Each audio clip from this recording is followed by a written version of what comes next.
What happens when a decorated combat veteran walks into what should be a friendly political discussion, only to find herself ambushed by accusations of treason on national television?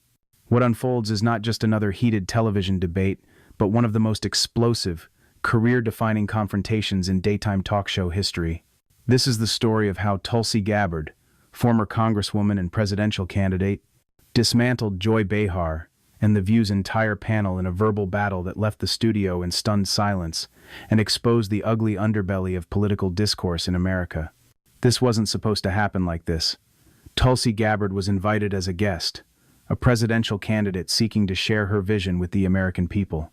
Instead, what she walked into was a carefully orchestrated character assassination, broadcast live to millions. But Joy Behar and her co-hosts had miscalculated catastrophically. They had prepared their talking points, sharpened their accusations, and loaded their weapons of mass media destruction. What they hadn't prepared for was this: Tulsi Gabbard doesn't back down. Not from terrorists in Iraq, not from political establishments, and certainly not from talk show hosts who mistake their platform for power. The confrontation that followed would become legendary, a masterclass in how to face your accusers with dignity, strength, and devastating precision.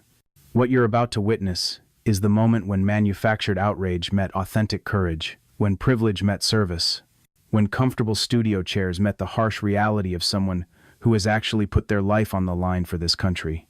This is the story of how one woman stood alone against five, armed with nothing but the truth and a warrior's resolve, and walked out victorious, while her attackers sat speechless in the wreckage of their own making. The morning light filtered through the windows of The View's Manhattan studio, casting familiar shadows across the curved table, where America's most controversial conversations unfold daily. Tulsi Gabbard entered with the same calm composure that had carried her through combat zones in the Middle East. Dressed professionally, her bearing reflected her military background, poised, alert, respectful but not deferential. The audience applauded warmly as she took her seat, the sound echoing off the studio walls like any other Tuesday morning. Joy Behar greeted her with a practiced smile, the kind television hosts have perfected over decades of interviewing thousands of guests. The other co-hosts nodded welcomingly. Cameras rolled. Producers in the control room checked their monitors. Everything appeared normal, pleasant even. The initial conversation began with softball questions about her presidential campaign, her policy positions, the challenges of running in a crowded Democratic primary field. Tulsi responded with measured thoughtfulness, explaining her vision for America's future.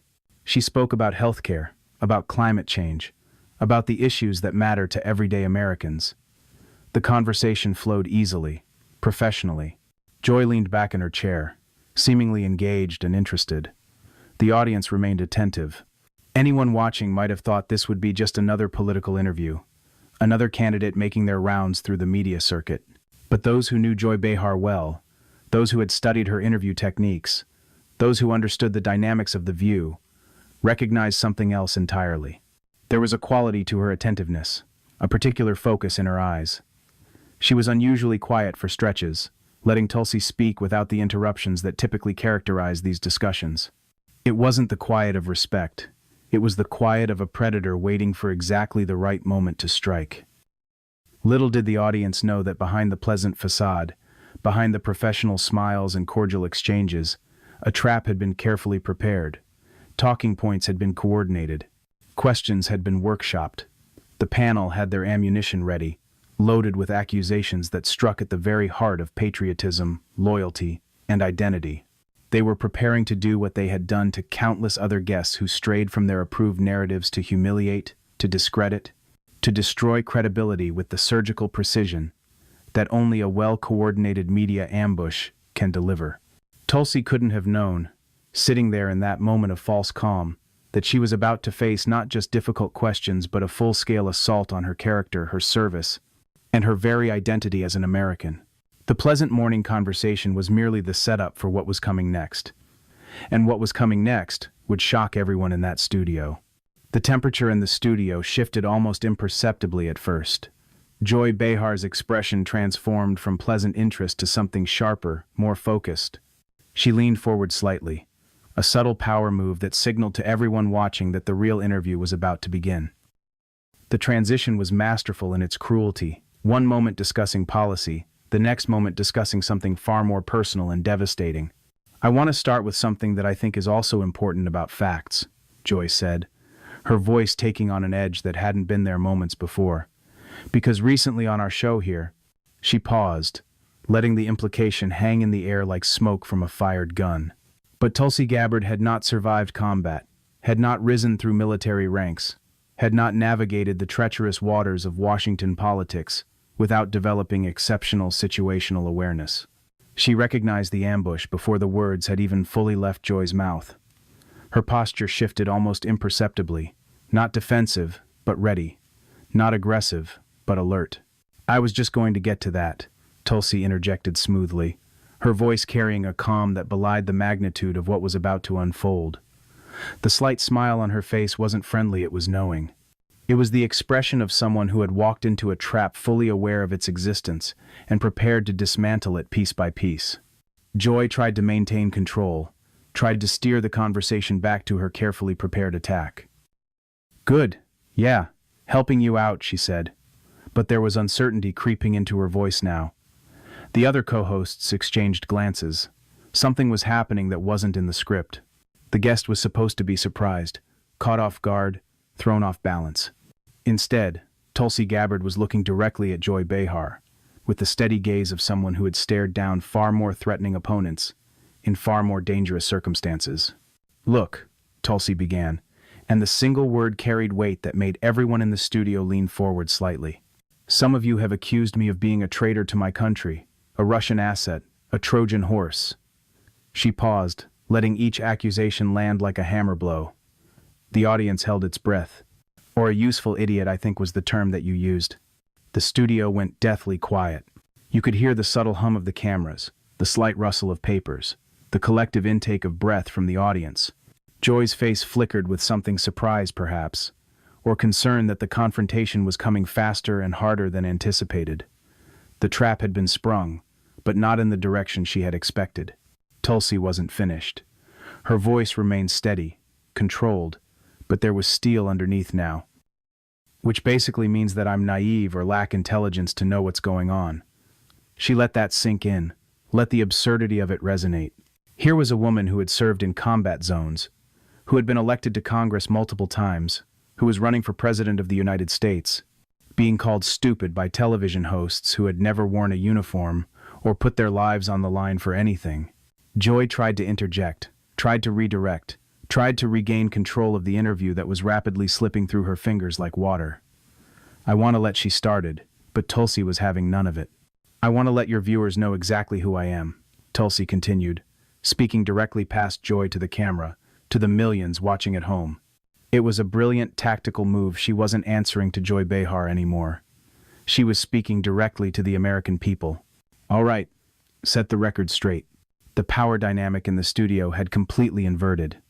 Joy Behar, host and supposed controller of the conversation, found herself suddenly cast as defendant rather than prosecutor. Her carefully prepared ambush had turned into her own trial. The confrontation escalated with a velocity that left everyone in the studio scrambling to keep up. Tulsi's voice grew stronger, more passionate, fueled by months of accumulated frustration at watching her character assassinated by people who had never sacrificed anything for their country. "I am a patriot," she declared, and the words resonated through the studio like a thunderclap. "I love our country. I am a strong and intelligent woman of color, and I have dedicated almost my entire adult life to protecting the safety, security, and the freedom of all Americans in this country." Each word was precisely chosen, each phrase deliberately crafted to contrast her actual lived experience against the empty accusations being leveled against her. Joy shifted uncomfortably in her seat. The other co-hosts looked down at their notes, at their hands, anywhere but at the woman who was systematically dismantling their narrative in real time. "It was the attacks on 9/11, Tulsi continued, but Joy couldn't help herself. She had to interrupt, had to try to wrest back some semblance of control. "Well, I guess we're getting a little bit far ahead of ourselves," Joy stammered, her usual confidence cracking. "But Franklin Graham finds you refreshing. He doesn't find me refreshing." It was a weak deflection, a transparent attempt to change the subject, and everyone in the studio knew it. Tulsi's expression flickered with something close to contempt. This was the game they always played: throw out smears, character assassinations, accusations of treason, and then when confronted with the reality of who their target actually is, try to pivot to something else. Anything else. But Joy wasn't done digging her hole deeper. "Richard Spencer, the white nationalist leader, says he could vote for you," she added, as if somehow Tulsi was responsible for who might theoretically support her. "You're on Tucker Carlson at least 10 times. Why don't you go on Chris Wallace's show?" The absurdity of it hung in the air like acrid smoke. Joy Behar, sitting on one of the most partisan liberal programs in television history, was questioning why someone would appear on shows that didn't align with her political views. The hypocrisy was so blatant, so obvious, that several audience members could be seen shaking their heads in disbelief. Tulsi's response was measured, but devastating in its simplicity. She could have launched into a lengthy explanation. She could have gotten defensive. Instead, she did something far more powerful. She held her ground and refused to accept the premise of the attack. Her body language spoke volumes. She sat straighter, leaned forward slightly, maintained unbroken eye contact.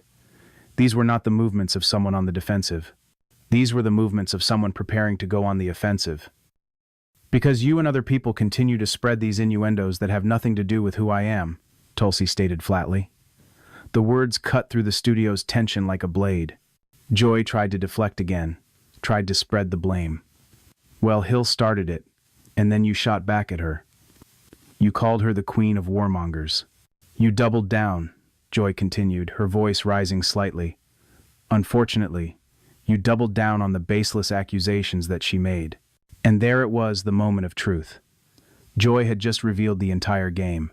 Hillary Clinton had made the original accusation, calling Tulsi a Russian asset without a shred of evidence, and Joy and her panel had amplified it, repeated it, made it a central talking point. And now, when confronted by the actual person they had smeared, they were trying to claim it wasn't their fault. They were just following Hillary's lead. Tulsi's eyes flashed. The warrior was fully engaged now. "That strikes at the core of who I am," she said, her voice vibrating with controlled fury. "I'm a soldier because of the attacks on 9/11. I enlisted in the military to go after and defeat and destroy the evil that visited us on that day." The studio had gone completely silent. Even the crew members had stopped their routine movements. Everyone was transfixed by what was unfolding before them. "I've served now for over 16 years, Tulsi continued, her voice growing stronger with each word. "Deployed twice to the Middle East during the height of the war, where every single day I saw firsthand the terribly high human cost. It's why I ran for Congress." Every sentence was a hammer blow against the narrative Joy and her co-hosts had tried to construct. Here was the reality. While they sat in comfortable television studios making accusations, Tulsi Gabbard had been in combat zones. While they debated foreign policy from the safety of Manhattan, she had been dodging bullets and IEDs in Iraq. While they questioned her patriotism, she had been putting her life on the line to defend the very freedom that allowed them to slander her on national television. The panel tried to regroup. They had prepared for defensiveness, for explanations, for the kind of political double-talk that most candidates engage in when confronted. They hadn't prepared for raw, unfiltered truth delivered with the authority of someone who had earned the right to speak it. Joy attempted to shift the conversation to Hillary Clinton's original accusations, hoping perhaps that video evidence would bolster their position. But as the clip played Hillary Clinton calling Tulsi a Russian asset, claiming she was being groomed by foreign powers, making wild accusations without evidence, it had the opposite effect. To anyone watching with even a modicum of objectivity, it looked like exactly what it was: a powerful political figure attempting to destroy a rising challenger through baseless smears. When the clip ended, the silence in the studio was deafening. Joy looked uncomfortable. The other co-hosts avoided eye contact. The audience sat frozen, unsure how to react. And Tulsi Gabbard sat there, calm and centered, having just watched the evidence of her character assassination played back to her on national television. "This is outrageous," Tulsi said quietly, but her quiet was more powerful than shouting could ever be. "This is outrageous and offensive on so many levels." She paused, gathering her thoughts, preparing to deliver the most comprehensive dismantling of Joy Behar's credibility that The View had ever witnessed. The studio held its collective breath. I've served as a member of Congress now for almost 7 years, Tulsi began, her voice steady but laced with barely contained anger, receiving high-level national security and intelligence briefings, serving on the Foreign Affairs Committee, the Armed Services Committee, the Homeland Security Committee, working to ensure the safety and security of the people of this country. Each credential was another brick in the wall she was building, another layer of protection against their baseless accusations. Joy tried to interject, tried to steer back to the talking points about bots and Russian influence, but Tulsi steamrolled forward. "This is I'm running for president to continue that commitment of service," she stated with finality. Joy, sensing the interview slipping completely away from her control, attempted one more deflection. "So are you surprised, though, that when people see bots and things and all the things that we've sort of been seeing heading your way, that people have these questions? Because she's not the only one. Hillary, I don't think, is the only one." It was a weak attempt, desperately trying to justify the smear campaign by claiming others had questions too. As if the number of people willing to repeat a lie somehow transformed it into truth. "So what she's saying is she feels they are grooming you," Joy continued, trying to put words in Hillary's mouth, trying to soften the accusation even as she repeated it. "You're saying nobody's grooming me. I'm doing what I'm doing because I'm a soldier and a patriot." Tulsi's response was nuclear in its precision. Her voice dropped slightly, taking on that dangerous quality that combat veterans develop, the tone that says without words, "I've seen things you can't imagine, survived things you wouldn't believe, and I will not be intimidated by you." "It's offensive to me," she began, and each word was weighted with the authority of her experience. As a soldier, as an American, as a member of Congress, as a veteran, and frankly, as a woman, to be so demeaned in such a way. The addition of "as a woman" was brilliant. It turned the panel's own preferred identity politics against them. Here were 4 women, sitting in judgment of another woman, questioning her intelligence, her loyalty, her very identity, while claiming to be champions of women's empowerment. The hypocrisy was laid bare for everyone to see. But Joy wasn't ready to surrender yet. She tried once more to defend Hillary Clinton, to deflect the criticism. "Well, I'm pointing to the fact that she has continued this legacy of being the world's police around the world, that has waged wars costing the lives of thousands of my brothers and sisters in uniform." Tulsi's head snapped up. Her eyes blazed with an intensity that made several audience members visibly recoil. This was no longer a political discussion. This had become personal. "Are you serious?" The question exploded from Tulsi with volcanic force. The careful control she had maintained throughout the interview cracked, revealing the rage of a combat veteran watching comfortable talk show hosts defend the architects of wars they would never have to fight. "Are you serious?" she repeated, her voice shaking now with barely contained fury. "I served in the war in Iraq that she championed. She championed a regime change war. Did you serve in that war?" The question hung in the air like a sword suspended over Joy's head. Everyone in the studio knew the answer. Of course Joy hadn't served. None of them had. They had all been safe at home, watching the war on television, commenting from the safety of their studios while people like Tulsi Gabbard were being shot at. "I believed the lies that were told to us," Tulsi continued, her voice thick with emotion. "Well, so did she." Joy tried to interrupt. It is indisputable," Tulsi cut her off, her voice like steel. "It is indisputable to say anything other than the fact that let me just close this out, that Hillary Clinton, throughout her career, has led with a foreign policy of interventionism and being the world's police, going and toppling dictators in other countries, that has caused such destruction and loss of life." Each word was an indictment, not just of Hillary Clinton, but of everyone who had amplified her message, everyone who had repeated her smears, everyone sitting at that table who had questioned Tulsi's patriotism while defending a politician whose policies had sent soldiers to their deaths. "I'm against that," Tulsi declared, her voice ringing with conviction. "I'm running for president to change that." And then came the killing blow, the moment that would define the entire confrontation, the statement that exposed the ugly truth behind the entire charade. "Rather than actually debate me on the issues," Tulsi said, her gaze sweeping across the panel, "she and others are resorting to these smear tactic campaigns, seeking to undermine me, smear my character, and sending a message to anyone who dissents. Toe the line, or you too will be smeared." The accusation landed like a bomb in the middle of the studio. Tulsi had just exposed the entire game plan, the systematic destruction of anyone who dared to challenge the establishment narrative. It wasn't about Russia. It wasn't about patriotism. It wasn't about national security. It was about power, pure and simple, and the willingness to destroy anyone who threatened it. Joy Behar sat stunned. Her mouth opened and closed, but no words came out. The other co-hosts looked down at their notes, shifted uncomfortably in their seats, suddenly fascinated by their fingernails. The audience sat in complete silence, processing what they had just witnessed. This wasn't supposed to happen. Guests weren't supposed to fight back like this. They were supposed to get defensive, make excuses, allow themselves to be put on trial for crimes they didn't commit. But Tulsi Gabbard had done something different. She had refused to play defense. She had taken every accusation, every smear, every attempt at character assassination, and turned it back on her accusers with devastating effectiveness. She had exposed them not as journalists seeking truth, but as political operatives willing to destroy reputations to maintain their preferred narrative. The attempted ambush had backfired spectacularly. Joy Behar, who had entered the interview confident in her ability to put another politician in their place, now sat humiliated, her credibility shredded by a woman who had earned the right to speak truth through years of service and sacrifice.